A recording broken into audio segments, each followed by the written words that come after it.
अब यहाँ पे इंपॉर्टेंट इंफॉर्मेशन आपके लिए कि जिन स्टूडेंट का दोनों पेपर में सिक्योर, मतलब इसका मतलब है कि दोनों पेपर में जो स्टूडेंट आपके सेफ जोन में है वो स्टूडेंट बिल्कुल सही है अभी फिलहाल, वो आप टेंशन मत लो, क्योंकि ऐसे बहुत सारे स्टूडेंट हैं जिन्होंने सेकंड पेपर में जबरदस्ती नेगेटिव मार्किंग अटेम्प्ट किया और वो आपके 40% जो क्राइटेरिया उसको फुलफिल नहीं कर पा रहे।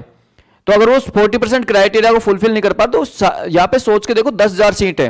मैं एक नॉर्मल सा आपको एग्जांपल देता हूं, दिल्ली में DSSB में 2014 में पोस्ट आई थी, मात्र 2000 पोस्ट आई थी, और वहां पे जो सिलेक्शन हुआ था 200 नंबर का पेपर था, सिलेक्शन हुआ था ना 91, आपके 91 पे तो जर्नल का सिलेक्शन हो गया था वहां पे बिना नेगेटिव मार्किंग। तो यहां पे 10,000 पोस्ट है। बात देखिए, जो आप बार बार पूछ रहे हैं कट ऑफ का, तो भैया मुझे तो लगता है कि पासिंग मार्क्स अगर दोनों पेपर्स में आ गए तो कट पार पड़ जाएगी। ठीक है, तो सबसे पहली बात है कि दोनों पेपर्स में पासिंग मार्क्स आ जाए तो मुझे लगता है कि सिलेक्शन हो जाएगा। अगर दोनों पेपर्स में पासिंग मार्क्स आते हैं 40% तो। अब एक क्वेश्चन बच्चे बार बार पूछ रहे हैं कि क्या 40% का क्राइटेरिया है। भाई देखिए, मैंने आपको पहले भी वीडियो में समझाया था, ये क्या होता है कि लोग आपको बरग लाते हैं, पता नहीं आप समझते क्यों नहीं है। आप कहते हैं वैकेंसी में लिखा हुआ नहीं है कि 40% का क्राइटेरिया होगा। भाई वैकेंसी आपने पढ़ी है, आपके नोटिफिकेशन की पहली 2 लाइन, ये भर्ती किस रूल्स के हिसाब से होगी, ये पहली 2 लाइन है, तो उन रूल्स को पढ़ लीजिए, यही तो होगा ना। उसके अंदर लिखा हुआ है पहली 2 लाइन के अंदर, यह भर्ती फला रूल्स के हिसाब से निकाली जा रही है। तो अगर फला रूल्स के हिसाब से निकाली जाती है तो उन रूल्स के हिसाब से ही तो होगा ना। उन रूल्स में रूल नंबर 28 पर साफ साफ लिखा हुआ है कि 40% होगा, SC ST के लिए 35% होगा, और किसी भी कीमत पे क्राइटेरिया कम नहीं किया जाएगा, ये भी लिख रखा है। तो 40% होगा। मेरी जहां तक जानकारी है, मैं जितना समझता हूं रूल्स को, जितना कानून मेरे समझ में आता है, जितना मैं भर्ती प्रक्रियाओं को समझता हूं, मेरे हिसाब से 40% रहेगा। और मैंने आपको इसके लिए बहुत पहले वीडियो बना के समझाया था। पॉइंट तो मैं ये बता रहा हूं, अब तुम सोच रहे होंगे सर ने क्या वाकई ऐसा आइडिया लगाया, तो मैं आपको क्लियर कर देता हूं। 2,25,000 में से 68% बच्चों ने एग्जाम दिया है। ये एकमात्र ऐसा एग्जाम था जिसमें कोई कंपटीशन नहीं था। मैंने कई बार बोला आपको कि सीटें खाली जाएगी, सीटें खाली जाएगी। तुम कहते थे सर आईए का सिलेबस आएगा, जयपुर वालों ने बोला है। मैंने कहा भाई ये टेक्नोलॉजी वाला पेपर है, इसमें आईए का सिलेबस आ ही नहीं सकता। तो पहला पॉइंट तो क्लियर कर लीजिए, 2000 सीटें खाली जाएगी। दूसरा पॉइंट मैं आपको और बता देता हूं, बच्चों 2 तरीके की कैटेगरी है, एक जनरल और एक टीएसपी। ये जो टीएसपी कैटेगरी है इसमें भी 2 पार्ट है, एक तो बच्चों जनरल और ओबीसी, जनरल और ओबीसी, और एक है बच्चों आपका क्या एससी और एसटी। बच्चों पहले मैं आपको क्लियर कर देता हूं, जनरल और ओबीसी की कट ऑफ जाएगी 35, इससे ज्यादा नहीं जाएगी, और कुल मिला के आपको 70 नंबर लाने। सॉरी, गलत जगह लिख दिया, वापस देख लीजिए। जनरल और ओबीसी की कट ऑफ जाएगी 40 + 40, कुल मिला के आपको 80 नंबर लाने। जिसके 80 नंबर आ रहे हैं वो स्वामनी कर सकता है, वो स्वामनी कर सकता है। टीएसपी एरिया, जनरल और ओबीसी, जिसके 40 मार्क्स आ रहे हैं वो स्वामनी कर सकता है। ठीक है बच्चों, पहले तो ये पॉइंट आपके क्लियर हो जाना चाहिए।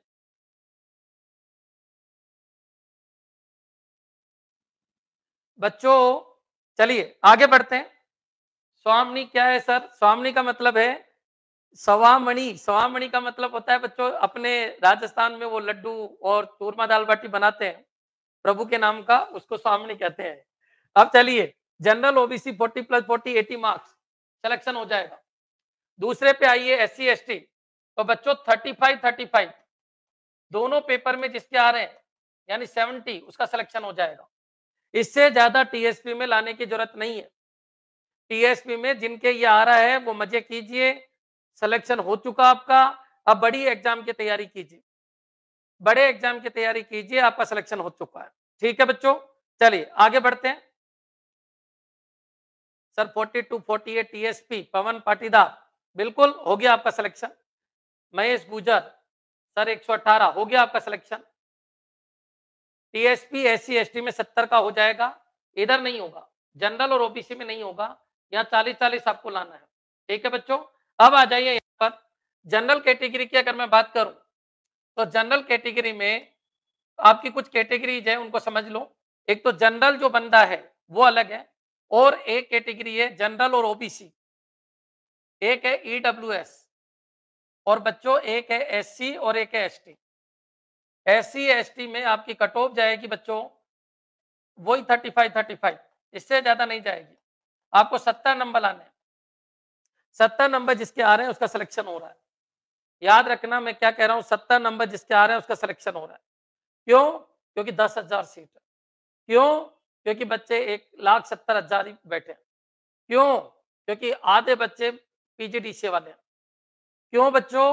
क्योंकि इसलिए क्योंकि जो 1,70,000 बैठे उनके अंदर से लगभग 80% बच्चे ही टेक्नोलॉजी के।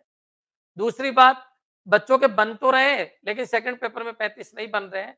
जो अदर कोचिंग के हैं उन्होंने नेगेटिव बहुत किए हैं बच्चों, ये बिल्कुल क्लियर है।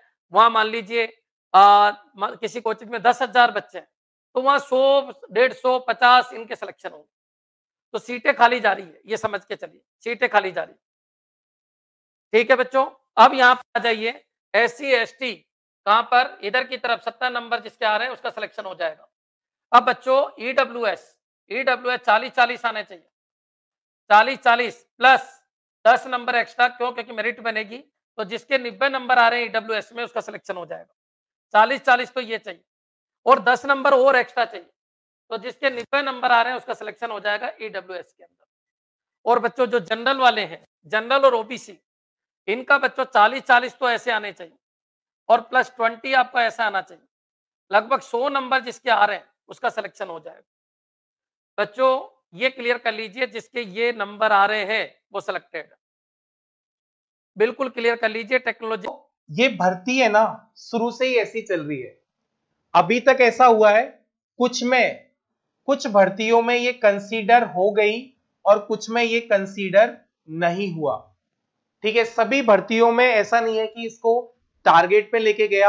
अब कुछ नोटिफिकेशंस हैं, कुछ नोटिफिकेशंस में ये क्लियरली मेंशन्ड है, और कंप्यूटर वाले जो नोटिफिकेशन है उसमें ये मेंशन्ड नहीं है। लेकिन अगर हम बात करें न्यू एजुकेशन पॉलिसी की, और जो विधानसभा में इन्होंने रूल पारित किया, ठीक है, जो गवर्नमेंट ने डिसाइड किया, उसके अकॉर्डिंग 40% कट ऑफ है।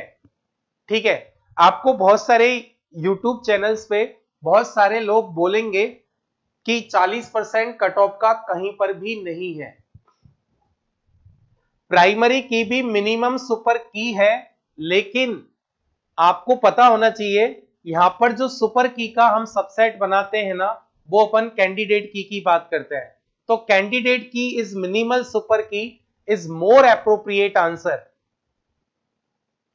ठीक है, तो ये 40% कट ऑफ। अब ये बात आती है कि ये निर्भर किस पे करता है। अब ये लागू होगा या नहीं होगा ये कोई जरूरी नहीं है, ठीक है, बट जिस तरह से गवर्नमेंट हमारे लिए कंप्यूटर अनुदेशक के लिए इतना अच्छा काम कर रही है तो वो कंसीडर जरूर करेगी, वो हमें नहीं छोड़ेगी। ठीक है, तो ये दोनों केस हो सकते हैं कि कंसीडर हो और नहीं भी हो, बट हमारे कंप्यूटर अनुदेशक से गवर्नमेंट बहुत खुश है, तो ऑब्वियस सी बात है हमारे लिए वो कंसीडर जरूर करेगी, क्योंकि हमारा पेपर भी इतना शानदार वाला दिया, तो ऑब्वियस सी बात है ये यहां पर 40% का रूल जरूर लगाएगी। पेपर वापस करने के लिए आपको पुख्ता प्रूफ चाहिए, तभी वापस हो सकता है। ठीक है, तो यहां पर ये 40% की कट ऑफ है, वो कंसीडर होगी। अब मेरे बच्चे बोल रहे हैं कि सर यहां पर जो 40% कट ऑफ क्लियर करेगा ना, 40% कट ऑफ क्लियर और पेपर क्लियर कैसे हो सकता है, मुझे बता दीजिए कि 40% cut off clear, paper clear, नहीं तो सीट खाली।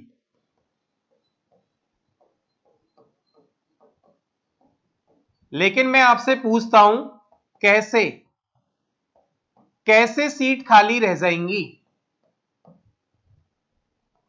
कैसे सीट खाली नहीं रहेंगी, स्पेशली जनरल कोटे में सीट खाली नहीं रहेगी। जनरल कोटे में क्यों नहीं रहेगी? कोई भी कैटेगरी का पर्सन, अदर स्टेट का पर्सन, सब जनरल कैटेगरी में आते हैं और जनरल कैटेगरी में सीट है 2300। ठीक है, कोई नहीं कराएगा पेपर को दोबारा, ये सोचने की जरूरत नहीं है। तो जनरल कैटेगरी में कोई सीट खाली नहीं होगी।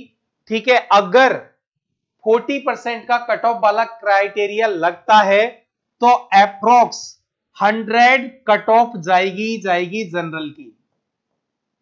जनरल मेल की कट ऑफ 100 जाएगी। और आपको पता है कि जनरल में तो सब लोग आते हैं, तो ये कट ऑफ इससे भी बढ़ सकती है।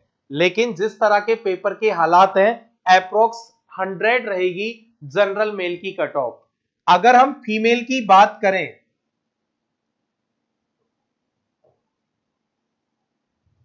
हंड्रेड का मतलब समझ रहे हैं ना आप? दोनों पेपरों में मिला के टोटल 100 क्वेश्चन सही है। ठीक है, यानी हम बोल रहे हैं कि 50% मार्क्स तो कम से कम आने चाहिए जनरल मेल के लिए, क्योंकि सबसे बड़ी गाज इन पर ही गिरती है।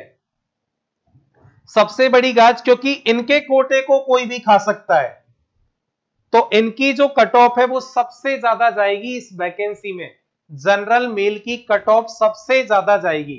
क्वेश्चन आपके कट जो 100% आप कट करा सकते हैं वो 2 क्वेश्चन है, 2 ही है, 2 क्वेश्चन ही है जो आपके 100% कट हो सकते हैं, औरों का कोई पता नहीं है। ठीक है, तो जनरल मेल की जो कट ऑफ है वो मिनिमम 100 जाएगी। हैंडीकैप्ड कैटेगरी का कोई भी पर्सन है, उसने कट ऑफ क्लियर कर लिया, उसका सिलेक्शन हो गया। हैंडीकैप्ड कैटेगरी का कोई भी पर्सन कट ऑफ क्लियर कर लेगा, सिलेक्शन हो जाएगा। ठीक है, तो जनरल मेल की बात आ गई। पेपर 1 का अटेम्प्ट कितना है इस क्लास में? यहां पे जितने भी लाइव है वो सारे मुझे एक बार बताइए कि पेपर 1 का अटेम्प्ट कितना है आपका। पेपर 1 में आप लोगों के कितने स्कोर है? पेपर 1 की कहानी बताइए मुझे जल्दी से। पहले पेपर 1 के कमेंट करके बताइए कि पेपर 1 के कितने अटेम्प्ट आपके हैं। ठीक है, पहले पेपर 1 का अटेम्प्ट यहां पर बताइए और फिर हम लोग यहां पर बात करेंगे पेपर 2 की। ठीक है, पहले पेपर 1 का अटेम्प्ट बताइए यहां पर और फिर पेपर 2 की। अब पेपर 1 के अंदर आप लोग केवल और केवल 50 क्वेश्चन, 57 क्वेश्चन, 58 क्वेश्चन। देखो पेपर 1 के अंदर आप लोग यहां पर जो स्कोर है, ठीक है, पेपर 1 का जो स्कोर है वो आपका यहां पर सभी का, तो पेपर 1 का जो एवरेज स्कोर है, किसी का 70 है, किसी का 75 है, किसी का 72 है, किसी का 75 है, किसी का 69 है। तो सोचो कि पेपर 1 के अंदर आपका एवरेज जो स्कोर जा रहा है वो आपका 60 प्लस स्कोर है। ठीक है, मैं ऐसा कह दूं कि एवरेज जो स्कोर है 60 से लेकर कितना स्कोर है, 70 प्लस है। ठीक है, जब आप लोगों का 60 से 70 प्लस स्कोर अगर आपका है, अगर 60 से 70 स्कोर, कई लोगों का तो यहां पे 70, 80, 88 ये वाला स्कोर है, तो सोच के देखिए कि अगर आपने पेपर 1 में अच्छे से किया है तो पेपर 2 में अगर आप लोगों का स्कोर, मैं कह रहा हूं कि 40 से अगर 50, देखो अगर यहां पर किसी ने 80 किया है, मैं कह रहा हूं कि अगर किसी ने यहां 80 किए हैं और यहां उसने 45 किए हैं तो भी वो स्टूडेंट आपका आराम से पास है।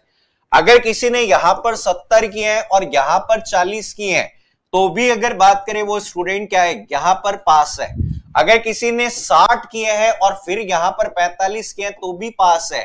तो मान के चलो कि यहां पर एक चीज समझो कि दोनों ही पेपर में अगर आपका एवरेज स्कोर जो है वो 50 से 55 भी है तो मुझे नहीं लगता कि इस पेपर के अंतर्गत, ठीक है, मैंने पहले ही बार बार कहा है कि पेपर 2 आप लोगों के नॉन टेक्निकल स्टूडेंट, ठीक है, जितने भी नॉन टेक्निकल स्टूडेंट्स हैं उन नॉन टेक्निकल स्टूडेंट्स के लिए डीएसए, ठीक है, डीएसए, डीबीएमएस, ठीक है, डीबीएमएस, ठीक है, डीबीएमएस और प्रोग्रामिंग, ये एक ऐसा पार्ट था जो आप लोगों के लिए अनएक्सपेक्टेड था, ठीक है, अनएक्सपेक्टेड था।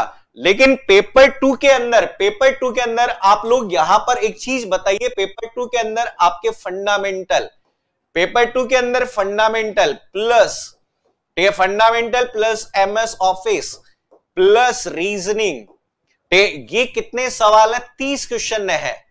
क्या आप 30 क्वेश्चन में से 25 क्वेश्चन नहीं कर सकते थे? क्या 30 में से यहां पर आप लोग 25 भी नहीं कर सकते थे? यहां पर इसके बाद में आपका DCN, DCN plus security, DCN plus security के जो क्वेश्चंस आप लोगों से पूछे गए हैं, लगभग आपके 10 क्वेश्चन, आपके 10 से 15 सवाल है। क्या आप 5 से 7 भी क्वेश्चन नहीं कर सकते थे?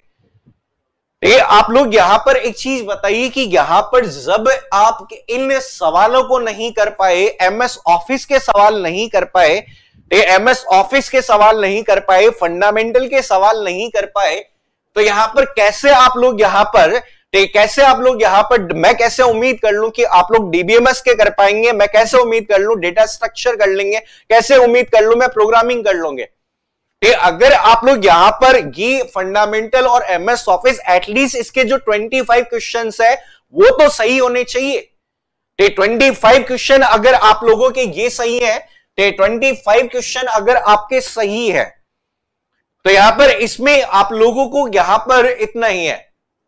तो ये चीज समझिए कि यहां पर अगर आप लोगों के पास में पेपर लेवल, अब एक चीज देखो, इतने हजारों क्वेश्चन आप लोगों ने सॉल्व किए, इतने हजारों क्वेश्चन सॉल्व किए, इतनी सारी बुक्स आपने सॉल्व की, इतने सारे नोट्स आपने पढ़े, अगर कोई चीज उसमें से, कोई क्वेश्चन अगर उसमें से नहीं मिलता है तो मान के चलना चाहिए कि वो क्वेश्चन किसी को नहीं आता। और मैंने हमेशा कहा है कि ये पेपर में क्वेश्चन अटेम्प्ट कम करने हैं। मैं बार बार कहता था कि क्वेश्चन पेपर 2 में अटेम्प्ट कम करने हैं, पेपर 2 के अंदर क्वेश्चंस आपको कम अटेम्प्ट करने, और पेपर 2 में आपने जल्दीबाजी की है, पेपर 1 में और कॉन्फिडेंस में आ गए, सब 70 आ गए। पेपर 2 में केवल और केवल उन विद्यार्थियों के अच्छे नंबर हैं। कई विद्यार्थी ऐसे भी हैं जिनके 80-80 क्वेश्चन है, कई विद्यार्थी 80-80 हैं जो आप लोगों के यहां पर है।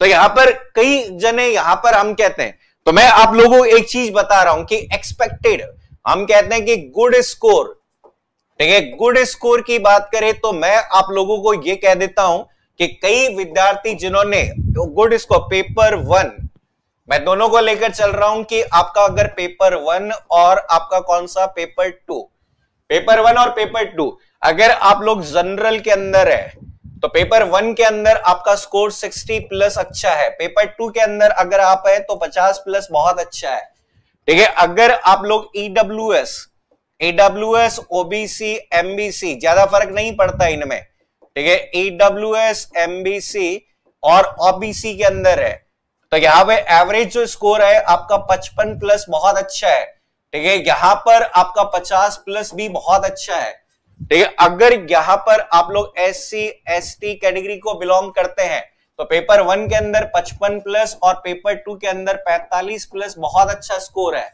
ठीक है, 45 प्लस बहुत अच्छा स्कोर है, ठीक है। अगर आप लोग यहां पर टीएसपी एरिया से बिलोंग करते हैं तो मैं कह रहा हूं कि 50 प्लस और यहां पर 40 प्लस भी बहुत अच्छा स्कोर है, ठीक है। अगर आप लोग यहां पर, ठीक है, फिजिकली हैंडीकैप, ठीक है, विडोवर कोटा या फिर एक्स सर्विसमैन या फिर स्पोर्ट्स कैटेगरी से बिलोंग करते हैं तो यहां पर मैं कह रहा हूं कि 50 छोड़ो कि 40 प्लस और 40 प्लस, ये आप यहां पर मान के चलो, ठीक है, ये मान के चलिए। और मैं तो ये कह रहा हूं 40 प्लस भी छोड़ो, इनकी कहानी 35 प्लस, 35 प्लस, ठीक है, ये सभी पास हो जाएंगे।